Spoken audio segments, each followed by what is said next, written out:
நாங்க வியாபாரம் பண்றோம் ஐயா. ஒரு வண்டி கூட இங்க நிக்கல ஐயா. நாங்க வயிற்று நெருப்பு சாப்பாடுங்க பச்சை பட்டி மேல கலரையா படிச்சியா யாருமே இல்லையா. நாங்களாம் நடுப்பேர் போடுவோம்.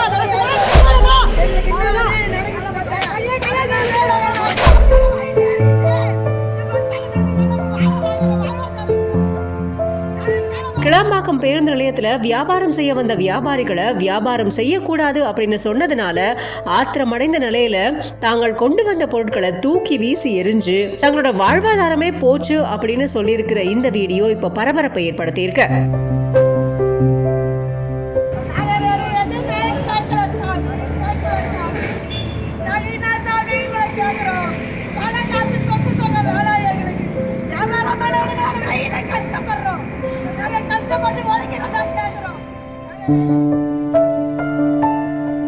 கிளாம்பாக்கம் பேருந்து நிலையம் கட்டி முடிக்கப்பட்டு பயன்பாட்டுக்கு வந்திருக்கிற இந்த நேரத்தில் ஒரு பக்கம் பல வகையான நன்மைகளை கொடுத்தாலும் இன்னொரு பக்கம் சில இடையூறுகளும் பாதிக்கவும் தான் செய்யுது.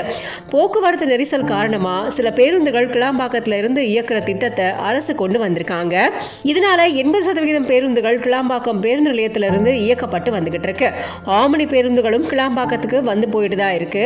இப்படி இருக்க பெருங்களத்துல இருக்கிற சிறு பழக்கடை, பூக்கடைகள் பேருந்துக்கு உள்ள போய் தண்ணீர் போன்ற பொருட்களை விற்கிற வியாபாரிகள் கடும் பாதிப்புக்கு உள்ளாகி இருக்காங்க.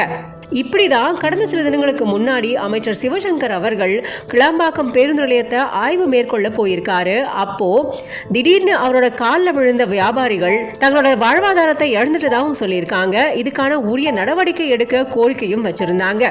இப்படியாக வியாபாரிகள் பெருங்களத்தூர்ல இருந்து கிளாம்பாக்கம் பேருந்து நிலையத்துக்கு வியாபாரம் செய்ய பேருந்துக்குள்ள ஏறி இருக்காங்க.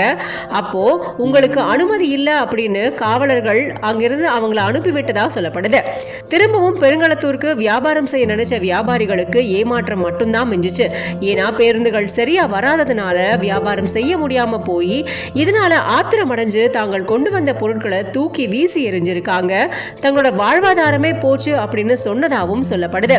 அது மட்டும் இல்லாம இதுக்கான உரிய நடவடிக்கை எடுக்கணும் அப்படின்னு சொன்னதாகவும் அதை பத்தின வீடியோ ஒன்று இப்போ வெளியாகி பெரும் பரபரப்பை ஏற்படுத்தி இருக்கு.